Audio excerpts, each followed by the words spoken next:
शिव महापुराण तृतीय खंड अध्याय 10 गिरिजा के स्वयंवर में देवताओं के आगमन की कथा।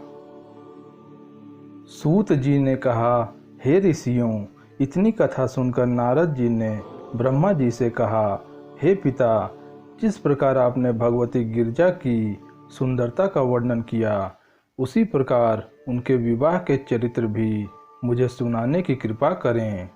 ब्रह्मा जी बोले, हे नारद, शिव जी तथा शिवरानी की लीलाएं परम आश्चर्यजनक हैं।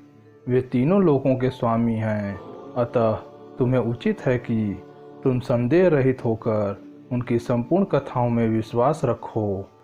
अब मैं तुम्हें उनके विवाह का चरित्र सुनाता हूँ।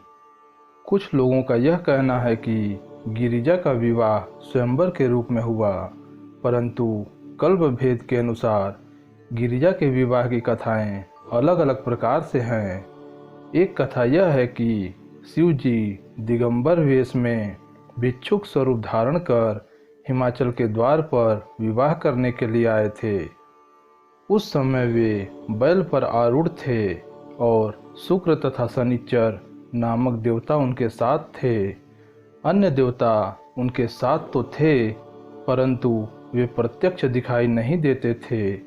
अस्तु, इस प्रकार विवाह के निमित्त पधार कर सर्वप्रथम शिव जी ने हिमाचल के अहंकार का नाश किया। तदुपरांत वे बारात सजाकर विवाह करने को पधारे और गिरिजा को अंगीकार किया।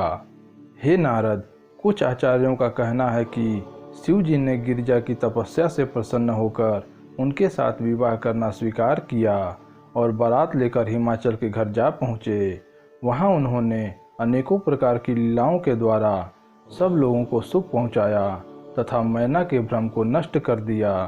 इन अनेक प्रकार की कथाओं का कारण एक तो कल्प भेद है और दूसरा यह है कि शिव जी के प्रति जिसकी जैसी प्रीति होती है उसे वैसा ही चरित्र दिखाई देता है। अस्तु, इन बातों पर किसी प्रकार की शंका अथवा विचार करना ठीक नहीं है। सर्वप्रथम मैं स्वयंवर कथा का वर्णन करता हूँ, जिससे विष्णु के गणों तथा देवताओं की बुद्धि कुंठित हो गई थी। वह कथा इस प्रकार है। एक दिन हिमाचल ने यह देखा कि गिरिजा युवावस्था को प्राप्त हो चुकी हैं। तब उनसे अपने भाई बंधुओं को बुलाकर यह कहा कि तुम लोग गिरिजा के अनुरूप किसी देवता को देखकर उसके साथ गिरिजा का विवाह कर दो, क्योंकि पिता का धर्म यही है कि वह अपनी पुत्री के युवा हो जाने पर किसी श्रेष्ठ वर के साथ उसका विवाह करके अपने ऋण से उऋण हो जाए।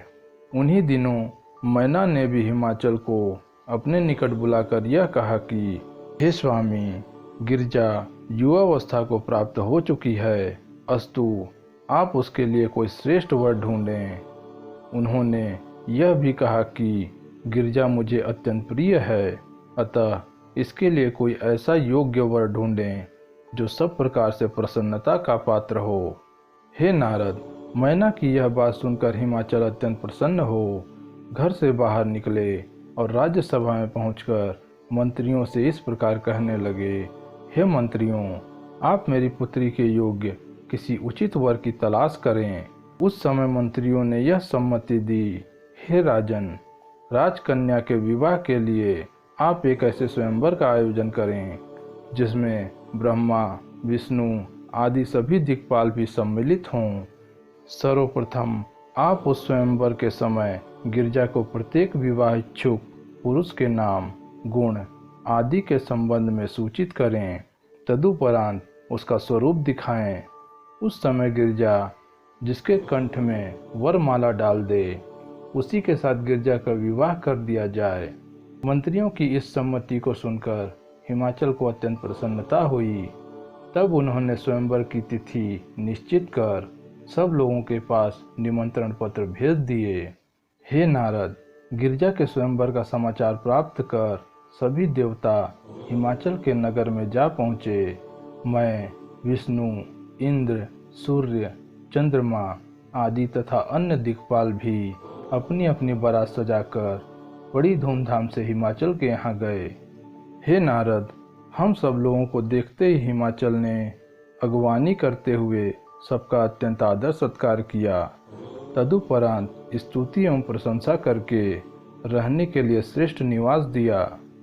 उसने अन्य सब देवताओं की भी बहुत सेवा की।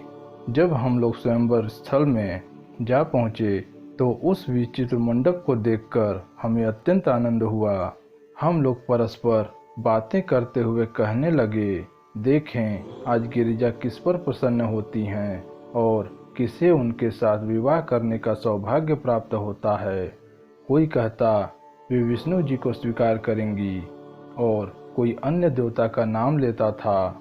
बीच बीच में सब लोग यह भी कहते थे कि गिरिजा का विवाह जिसके साथ होगा उसी को हम सब अपने से उत्तम और प्रधान पुरुष समझ लेंगे। वे लोग जो विवाह देखने की इच्छा से ही आए थे, वे कह रहे थे कि हम तो गिरिजा का विवाह देखने आए हैं, अतः उनका विवाह किसी के साथ क्यों ना हो, हम तो उस आनंद को देखकर ही कृतार्थ हो जाएंगे। 10वां अध्याय समाप्त हुआ।